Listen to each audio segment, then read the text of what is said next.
Everyone, I am issue from universe और आज हम लोग जा रहे थे मार्केट किसी काम से। तो मैंने सबसे पहले इसको उठाया इसके घर से और हम लोग निकल गए सीधे मार्केट के लिए। लेकिन बिकॉज ऑफ संडे बाजार में अच्छा खासा रश था। मैंने इसको दिन में भी बोला था कि अपन दिन में ही चलते हैं, लेकिन इसने शाम का बोला और अभी बारिश भी थोड़ी थोड़ी हो रही थी। सो हम लोग यहाँ पे आए थे अपने स्कूल की ड्रेस लेने और ये काम मुश्किल से मुश्किल 10 मिनट का था, क्योंकि हम लोगों को सिर्फ एक साड़ी परचेज करनी थी जो ऑलरेडी सिलेक्टेड है। बस हमें इसको लेना और पैसे दे देना है। और ये नॉर्मल सी साड़ी सड़ी तो नहीं बोलूंगी, हाँ ठीक ही है भाई, लेकिन ये 625 रुपए की है। और जब हम लोगों ने डिस्काउंट मांगा तो उन्होंने कहा कि मार्जिन फिक्स है तो डिस्काउंट तो होगा नहीं, मतलब उनने 5 रुपए भी कम नहीं किए।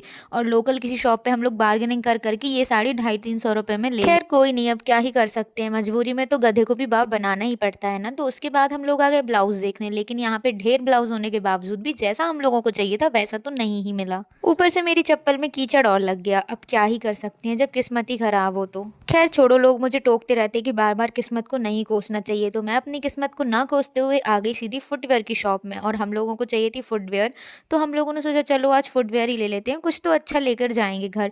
लेकिन यहाँ पे भी हम लोगों ने ढेर चप्पलें निकलवाने के बाद एक भी चप्पल पसंद नहीं की, क्योंकि हम लोगों को ऐसी नहीं चाहिए थी, जैसी हम लोगों को चाहिए थी वैसी नहीं मिली। और उसके बाद भी हम लोगों ने हार नहीं मानी। हम लोगों ने सोचा चलो एक दो और दूसरी शॉप्स पे देख लेते हैं, बट वहाँ पे तो और हमको इंसल्ट करके भगा दिया गया कि जब आपको ये पसंद नहीं आ रही तो फिर आपको क्या ही पसंद आएगा। मतलब भाई देख रहे हो, भलाई का कोई जमाना नहीं है। एक तो हम इनको पैसे दे के चीज खरीदें, उसके बाद भी अपनी बेइज्जती। और फिर क्या था, यहाँ पे भी 5-10 मिनट अपने वेस्ट करने के बाद हम लोग आ गए बाहर।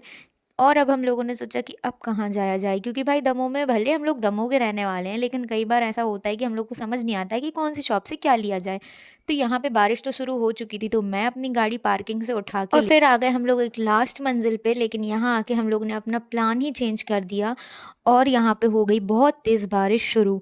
अब हमारे पास कोई ऑप्शन नहीं था घर जाने का। और जिस हिसाब से बिजली चमक रही थी ना, मतलब मुझे ऐसा लग रहा था कि अगर मैं निकली और मेरे ही ऊपर बिजली गिर गई ना तो आज ही राम नाम सत्य हो जाएगा मेरा। फिर थोड़ी देर वेट करने के बाद मेरी फ्रेंड ने ऑटो पकड़ा और मैंने भी उठाई अपनी गाड़ी और अपने घर भाग गई फटाफट से, वरना रात भर रोड पे ही सोना पड़ता।